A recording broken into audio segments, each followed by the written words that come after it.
অন্যায়ভাবে ছাত্রদের বৈষম্যবিরোধী আন্দোলন দমনের চেষ্টা করে শেখ হাসিনা সরকারের প্রতি অনাস্থা প্রকাশ করে রেমিটেন্স না পাঠানোর ঘোষণা দেন প্রবাসী বাংলাদেশিরা। এর ফলে জুলাই মাসে হঠাৎ ঊর্ধ্বমুখী রেমিটেন্স নিম্নমুখী প্রবণতা দেখা যায়। তবে শেখ হাসিনার সরকার পতনের পর নতুন অন্তর্বর্তীকালীন সরকার আস্থা বাড়ছে প্রবাসীদের। নতুন সরকারকে শক্তিশালী করতে তারা আরও বেশি রেমিটেন্স পাঠানোর ঘোষণা দিয়েছেন। ফলে আগস্টের শুরু থেকেই বৈধ পথে রেমিটেন্স আসার পরিমাণ বৃদ্ধি পাচ্ছে। বাংলাদেশ ব্যাংকের প্রতিবেদন অনুযায়ী চলতি আগস্ট মাসের প্রথম ৩ দিন পর্যন্ত দেশে রেমিটেন্স এসেছে $৯,৫৬,০০,০০০। আর ৪ আগস্ট থেকে ১০ আগস্ট সময় পর্যন্ত প্রবাসীরা $৩৮,৭১,০০,০০০ রেমিটেন্স পাঠিয়েছেন। অর্থাৎ এ সময়ের আগের ৩ দিনের চেয়ে ৪ গুণ বেশি রেমিটেন্স পাঠিয়েছেন তারা।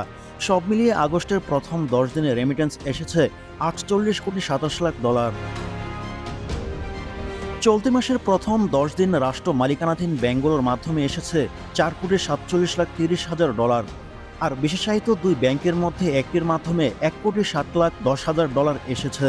ভ্যাট দায়মুক্ত থেকে লাভজনক ব্যবসা পরিচালনার বিশ্বস্ত সহযোগী দ্য রিয়েল কনসালটেশন। স্বচ্ছ ভ্যাট আইনে দক্ষ ন্যায্য ভ্যাট প্রদানে। বেসরকারি ব্যাংকগুলোর মাধ্যমে $৪২,৮০,০০০ এবং বিদেশি ব্যাংকগুলোর মাধ্যমে $11,50,০০০ রেমিটেন্স এসেছে।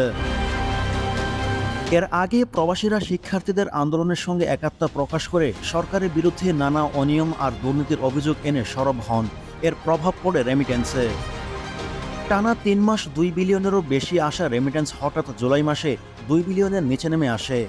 বাংলাদেশ ব্যাংকের প্রতিবেদন অনুযায়ী গত জুলাই মাসে প্রবাসীরা $১৫১,৩৫,০০,০০০ রেমিটেন্স পাঠিয়েছেন, যা গত ৯ মাসের মধ্যে খুবই সর্বনিম্ন।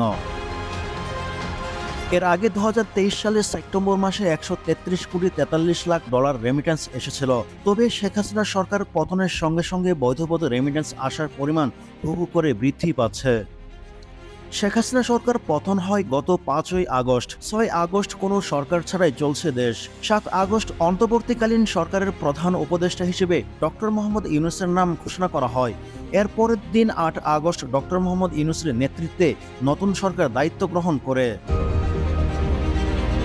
নতুন সরকার নিয়ে দেশের ছাত্র, রিকশা চালক থেকে শুরু করে সব শ্রেণীর পেশার মানুষের মধ্যে যেন এক ধরনের স্বস্তি দেখা যায়।